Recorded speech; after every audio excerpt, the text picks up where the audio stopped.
माझ्या महाराष्ट्रातील बांधवांनो, भगिनींनो आणि मातांनो, नमस्कार. जय महाराष्ट्र. खरं म्हटलं तर एक 2-4 दिवसापूर्वीच आपल्या भेटीला आलो होतो. मग असं नेमकं या 4 दिवसात पुन्हा आपल्या भेटीला येण्यासारखं काय घडलेलं आहे आपण जाणून आहात. सुरुवात करायची म्हटली तर आज माननीय सर्वोच्च न्यायालयाने आपण मुंबईमध्ये आणि महाराष्ट्रामध्ये, विशेषतः मुंबईमध्ये कोरोना नियंत्रणासाठी जी लढाई लढतो आहोत त्या लढ्याचं कौतुक केलेलं आहे. ही एक विशेष बाब आहे जी मला आपल्याबरोबर नक्कीच शेअर करायला आवडेल. किंबहुना आपल्याला ह्याची माहिती मिळालेलीच आहे. पण हे एकटे आपल्या यंत्रणेचं यश नाही. जर आपला सहभाग आणि आपलं सहकार्य या लढ्यामध्ये मिळालं नाही तर आपण हा लढा यशस्वी तर सोडाच, लढूच शकणार नाही. म्हणून पहिल्या प्रथम मी आपल्या सर्वांना धन्यवाद देतोय की आपण अत्यंत संयमाने, जिद्दीने आणि शिस्तीने ह्या लढाईमध्ये शासनाला आणि महापालिकेला, मुंबई महापालिकेला मदत करत आहात. दुसरा विषय आहे, त्याच्यावरती मी बोलणारच आहे. पण आपल्या भेटीला आलोच आहे तर कोरोनाच्या बाबतीत थोडीशी माहिती देणं हे मला आवश्यक वाटतंच. आपल्याला ही कल्पना आहे की आपण जे काही निर्बंध गेल्या काही दिवसापासून लावलेले आहेत त्या बाबतीत मी गेल्या वेळेला बोललो होतो की एक गोष्ट नक्की की रुग्णवाढ, रुग्णसंख्या जी काही झपाट्याने वाढत होती ती रुग्णवाढ आता किंचित थांबले नव्हे, ती आता थोडी थोडी थोडी खाली यायला लागलेली आहे. आता खरं आपण एका धोक्याच्या वळणावरती उभे आहोत. कदाचित आपल्याला असं वाटेल की आता ही लढाई आपण जिंकतो आहोत. नाही, अजिबात नाही. अजूनही एवढा गाफीलपणा आपल्याला परवडणारा नाही आहे. रुग्णवाढ थोडीशी व्हायला लागलेली आहे. ही नाही म्हटलं तरी त्या जिल्ह्यांसाठी ही एक धोक्याची घंटा आहे. इतर देशामध्ये काय चाललेले आहे ह्या बातम्या आपण वाचता आहात. आपण निर्बंध लादून म्हणा किंबहुना निर्बंध पाळून म्हणा, एक सुरुवात केली दुसऱ्या लाटेची युद्ध करण्याची.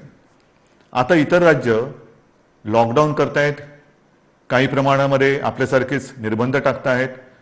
ही एक आता नाही म्हटलं तरी कोरोनाच्या लढाईतली आवश्यकता बनलेली आहे.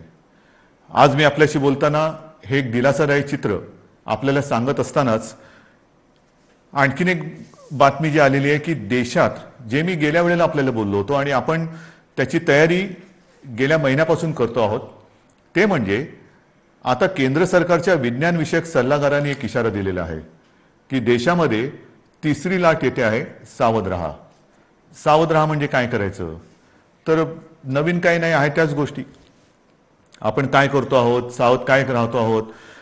मला असं वाटतं की या नेमक्या काळामध्ये आपण काय करतो आहोत ह्याचं एक ज्याला अपडेट म्हणावा तसं तुम्हाला देण्याची गरज आहे. आज आपल्याकडे साधारणतः म्हणजे 25 एप्रिलला आपल्याकडे राज्यात 6,98,000 म्हणजे जवळपास आपण 7 लाखाला पोहोचलो होतो, एवढे सक्रिय रुग्ण होते. आणि 4 मे म्हणजे काल आपल्या राज्यात 6,41,900 इथपर्यंत ही रुग्णवाढ आपण थोपवून ठेवून थोडीशी खाली आणलेली. ही नक्कीच दिलासादायक गोष्ट आहे. मात्र जे मी तुम्हाला सांगितलं की रुग्णसंख्या काही जिल्ह्यात घटत असली तरी काही जिल्ह्यात मात्र थोडीशी वाढ होते आहे, त्याच्यावरती आपण लक्ष ठेवून आहोत. आपल्याकडे जी आरोग्य व्यवस्था आहे त्या आरोग्य व्यवस्थेमध्ये आपण नक्कीच वाढ करत चाललेलो आहोत. आपण जवळपास आता आयसोलेशन बेड्स हे 4.5 लाखापर्यंत नेलेले आहेत. जवळपास 1 लाख ऑक्सिजन बेड्स आहेत, 30,000च्या आसपास आयसीयू बेड्स आहेत आणि 12,000च्या आसपास आपल्याकडे व्हेंटिलेटर्स आहेत. थोडक्यात सांगण्याचा मुद्दा काय की ही वाढ आपण करतो आहोत. जिथे जिथे आवश्यकता असेल तिथे आपण ह्या वाढीला म्हणजे वाढीला नाही, रुग्णवाढ थोपवायला, आरोग्य सुविधा वाढीसाठी मंजुरी दिलेली आहे. अगदी न थांबता जिथे जिथे जे जे करणं गरजेचं आहे ते करा असे स्पष्ट निर्देश मी प्रशासनाला दिलेले आहेत. लसीकरणाच्या बाबतीत तीही कल्पना मी आपल्याला दिलेली आहे की साधारणतः 18 ते 44 ह्या वयोगटातील 6 कोटी नागरिकांना आपल्याला लसीकरण करायचं आहे. ती जबाबदारी केंद्राने आपल्यावरती टाकलेली आहे, ती आपण समर्थपणाने घेतलेली आहे. मागे जे बोललो तेच पुन्हा सांगतो की 6 कोटी जनतेला 2 डोस म्हणजे 12 कोटी डोस एक रकमी एका चेकने घेण्याची आपली तयारी आहे। जसजसा लस पुरवठा होईल तसतसा आपण हा आपला लसीकरणाचा वेग जो 5 लाख एका दिवसात आपण करून दाखवलेला आहे तो अगदी 10 लाखापर्यंत पण नेण्याची आपली क्षमता आहे। त्याहूनही अधिक आपण नेऊ शकतो एवढी तयारी आपली झालेली आहे। लसीकरण मी केंद्रावरती आरोप करत नाही, परंतु केंद्राची सुद्धा अडचण आहेच, कारण ज्या प्रमाणामध्ये लसीचं उत्पादन हे आता हळूहळू वाढतंय त्या प्रमाणामध्ये लसीचा पुरवठा आपल्याला होतो आहे। म्हणून तूर्त आपली क्षमता आणि मर्यादा ह्या दोन टोकाच्या गोष्टी झालेल्या आहेत। जसजसा लस पुरवठा वाढेल तसतसं हे लसीकरण सुद्धा आपण वाढवू। मग त्याच्यानंतर ऑक्सिजनच्या बाबतीत सुद्धा मी सांगितलं की साधारणतः रोज 1200 मेट्रिक टन ऑक्सिजन आपण दर दिवशी आपल्या राज्यामध्ये उत्पादित करतो। आज हा जो वापर आहे तो 1700 मेट्रिक टनच्या आसपास झालेला आहे। एवढा रोजचा आपल्याला ऑक्सिजन आज लागतोय। किंबहुना कालच आपण पाहिलं असाल की आपण केंद्राला आणखीन एक पत्र दिले आणि आम्हाला 200 मेट्रिक टन अधिक ऑक्सिजन पाहिजे ही मागणी आपण त्यांच्याकडे नोंदवलेली आहे।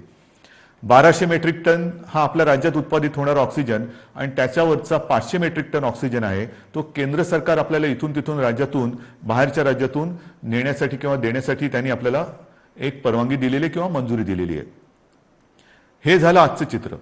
पण तिसऱ्या लाटेसाठी तयार राहा हे जे काय आता आपल्या केंद्राचे देशाचे वैज्ञानिक सल्लागार बोलत आहेत, आपण याची तयारी सुरू केलेली आहे। मी गेल्या काही दिवसांमध्ये प्रशासनाला याही सूचना दिलेल्या आहेत की महाराष्ट्र जो आज 1200 मेट्रिक टन ऑक्सिजन रोजचा निर्मिती करतो आहे, ही निर्मिती आपल्याला किमान 3000 मेट्रिक टनापर्यंत न्यायची। किमान म्हणजे 1200च्या पुढे जवळपास 1800 मेट्रिक टन अधिक ऑक्सिजन आपल्याला येत्या काही दिवसात उत्पादन केलाच पाहिजे हा आपला आग्रह आणि आपला कटाक्ष आहे आणि सुरुवात झालेली आहे। मग वेगवेगळ्या प्रकारचे प्लांट्स आहेत, पीएसए असतील, आणखीन काही असतील। आता आपण 300 पीएसए मी मागे सांगितलं तुम्हाला प्लांट उभारणीसाठी मंजुरी दिलेली आहे। येत्या काही दिवसामध्ये त्याची सुद्धा सुरुवात होईल आणि काही ताबडतोबीने सुरू होतील। जसजसा प्लांट म्हणजे त्याच्या बांधकाम असेल, आणखीन काही असेल, त्याला जसा वेळ लागतो तेवढा वेळ लागेल आणि लवकरात लवकर ऑक्सिजन मिशन ऑक्सिजन हे त्याला मी नावच दिलेलं आहे, मिशन ऑक्सिजन। येत्या काही दिवसात महाराष्ट्र हा ऑक्सिजनच्या बाबतीत स्वयंपूर्ण झालाच पाहिजे ही आपली अटकळ नव्हे, हे आपलं कर्तव्य आहे आणि त्या दृष्टीने आपण हालचाल हे करतो आहोत। आणखीन एक गोष्ट हे आता तुम्हाला थोडंसं सांगणं मला गरजेचं आहे।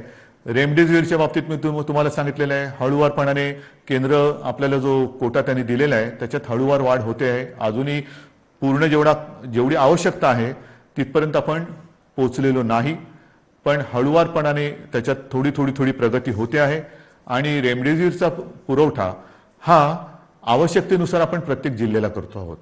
काही जणांची तक्रार आहे की आमच्याकडे एवढे रुग्ण असताना आमच्याकडे एवढेच इंजेक्शन्स येतात। ही तक्रार आहे, जरूर आहे, पण त्यासाठी आपण आणखीन एक गोष्ट सुरू केलेली आहे। एक काल परवापासून मी जो आपला टास्क फोर्स आहे त्या टास्क फोर्सला आपल्या जसं मुंबई आहे, पुणे आहे, ठाणा आहे, मग कुठे भंडारा असेल, नागपूर असेल, सोलापूर असेल, ह्या तिथल्या जिल्ह्यातील आणि तिथल्या शहरातील जे आपले फॅमिली डॉक्टर्स आपण ज्याला म्हणतो, जो कुटुंबाचा डॉक्टर, त्यांना सगळ्यांना झूम कॉलवरती एकत्रित करून मार्गदर्शन करायला आपण सुरुवात केलेली आहे।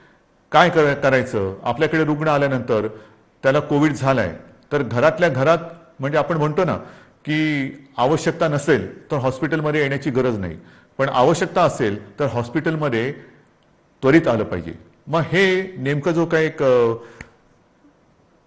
मी म्हणेन फरक आहे तो कसा करायचा, घरी असेल तर घरच्या घरी कोणती औषधे दिली गेली पाहिजेत, कोणती दिली म्हणजे द्यायची गरज नाहीये किंवा देण्याची गरज नसताना सुद्धा दिली जातात ती टाळली पाहिजे, याचं संपूर्ण मार्गदर्शन आपल्या राज्यातील सर्व वाड्या वस्त्या अगदी गल्ली बोळातले सुद्धा जे आपले चांगले डॉक्टर्स आहेत, अनेक वर्ष जे प्रॅक्टिस करतायत आणि त्या वस्तीला एक आधार म्हणून काम करतायत, त्या सगळ्यांना सोबत घेऊन आपण पुढे जातो आहोत।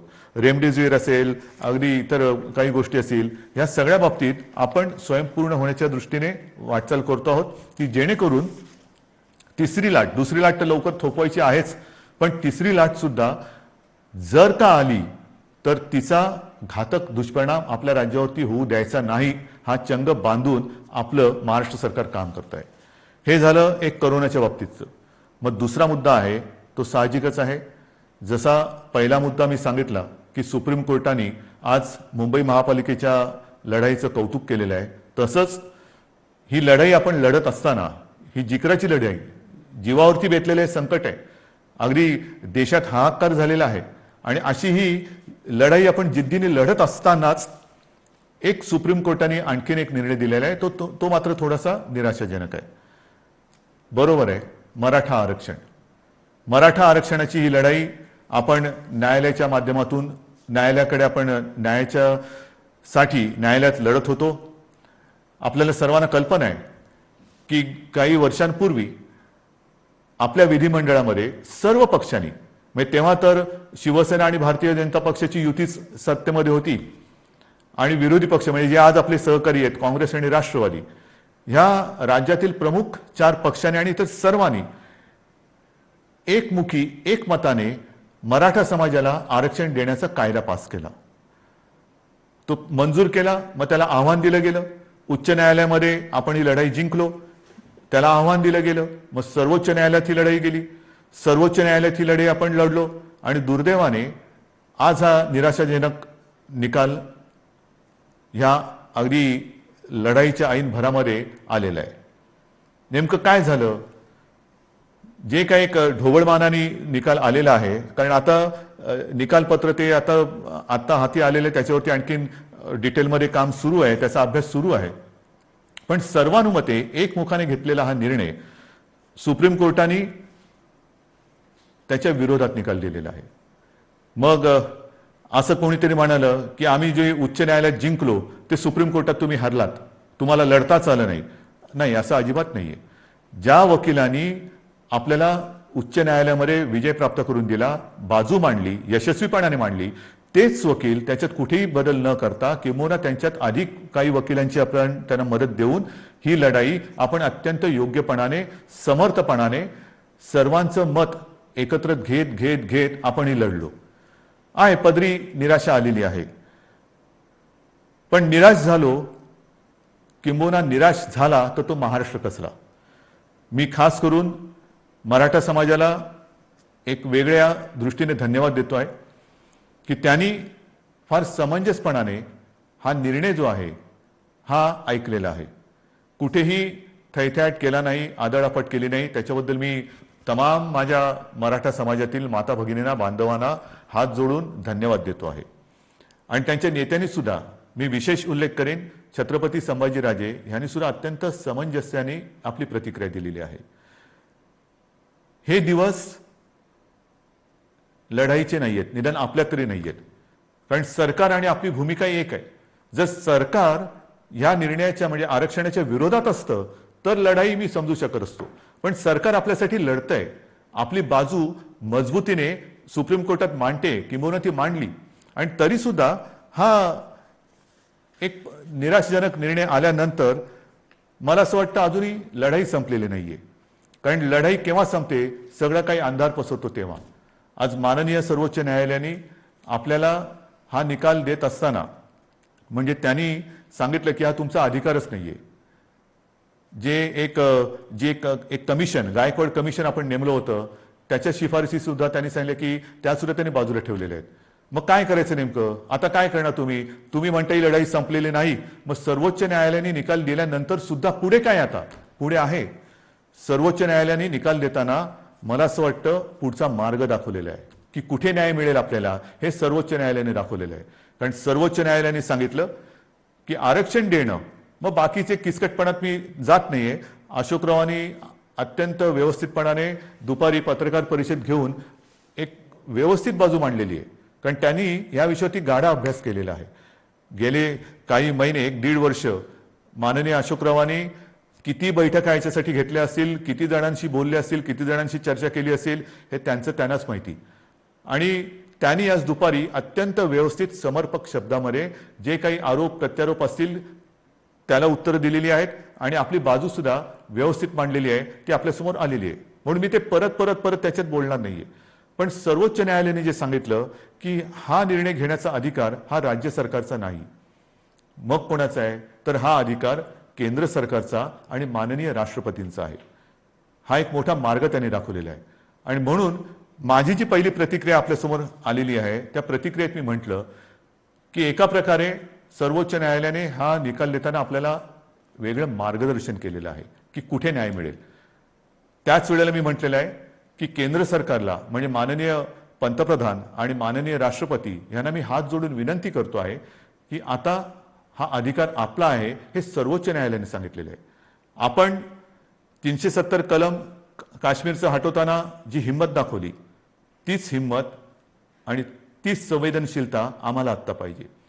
सर्वोच्च न्यायालयाने यापूर्वी जे 2 निकाल दिले होते ते शहाबानो खटला असेल किंबहुना अॅट्रॉसिटी ऍक्ट असेल, तो सुद्धा केंद्र सरकारने म्हणजे संसदेने आपल्या अधिकाराचा वापर करून बदलला आणि एक संवेदनशीलता दाखवली. मग आता तर सर्वोच्च न्यायालयाने सांगितलेले की हा अधिकार आपला आहे आणि हा अधिकार आपला आहे म्हटल्यानंतर आम्ही सगळेजण एकत्र आहोत. महाराष्ट्रामध्ये ज्या वेळेला हा निर्णय घेतला गेला तेव्हा जे सर्व पक्ष एकत्रित आले होते ते सर्व पक्ष आज सुद्धा एकत्रित आहेत. आम्ही एकमुखी आपल्याला विनंती करतो आहे की आपल्याला जे जे काही सहकार्य आपल्या राज्यातून पाहिजे असेल, आमच्या राज्यातून पाहिजे असेल ते आम्ही करतो आहोत, नक्कीच करू. मात्र आता सहनशीलता सहनशीलता सहनशीलता ही आहे. माझा मराठा समाज हा सहनशील आहे, कुठेही आतताईपणा त्यांनी केलेला नाही. न्याय हक्कासाठी रस्त्यावरती उतरला, तो सुद्धा शांततेने उतरला. अशा ह्या समाजाचा लढवय्या शेतकरी सगळं मी आपलं वर्णन केलेलं आहे. ह्या समाजाला न्याय देण्यासाठी आता केंद्र सरकारने जास्त वेळ न लावता निर्णय घ्यावा.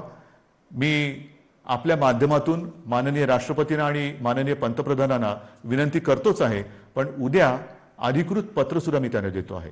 जर का आणखीन आम्हाला तिकडे येऊन भेटण्याची आवश्यकता असेल तर तीही आम्ही करायची तयारी आहे. आणि ही एक मागणी आम्ही करत असताना सर्वोच्च न्यायालयाच्या निकालाची प्रत ही आता संध्याकाळी उशिरा प्राप्त झालेली आहे. त्याचा सुद्धा अभ्यास आपल्या ज्येष्ठ विधिज्ञांकडून सुरू आहे. ज्येष्ठ वकिलांची एक मी म्हणेन फौज, कारण समिती फार छोटा शब्द झाला, फौज हे आपल्या सोबत आहे.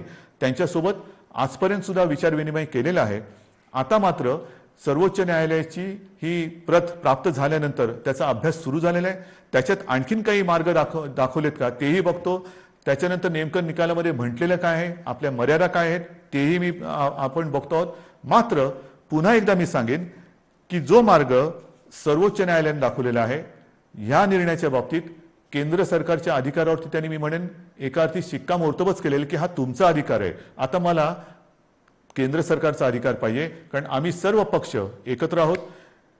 मराठा समाज आणि आम्ही आणि माझ्या महाराष्ट्रातले सगळे समाज हे सगळे एकत्र आहोत. ही मागणी केवळ एका समाजाची नाही तर न्याय हक्काची मागणी ही महाराष्ट्राची आहे आणि तिचा अनादर केंद्र सरकार, माननीय पंतप्रधान आणि माननीय राष्ट्रपती करणार नाहीत ही मला खात्री आहे, हा मला आत्मविश्वास आहे. तूर्त मी सर्वांना हेच सांगू इच्छितो की अत्यंत धोक्याच्या वळणावर कोरोनाच्या आपण उभे आहोत. जी शांतता, जो संयम तुम्ही आजपर्यंत दाखवलेला आहात तोच संयम, तीच शांतता यापुढे आपल्याला गरजेची आहे. आता संयम आणि शांतता 2 लढाईसाठी पाहिजे. एक तर कोरोना विरुद्धची लढाई आणि दुसरी जी कदाचित जी काही समाज विघातक लोक किंवा शक्ती असतात की ते आग लावण्याचा प्रयत्न करतात, तर अशा लोकांच्या भडकवण्याला बळी पडू नका. सरकारवरती विश्वास ठेवा. सरकार पूर्ण ताकदीने, पूर्ण क्षमतेने ही लढाई जिंकल्याशिवाय राहणार नाही आणि तुम्हाला तुमचा न्याय हक्क मिळवून दिल्याशिवाय राहणार नाही. एवढंच एक वचन आपल्याला देतो आणि तूर्त आपली रजा घेतो. जय हिंद, जय महाराष्ट्र.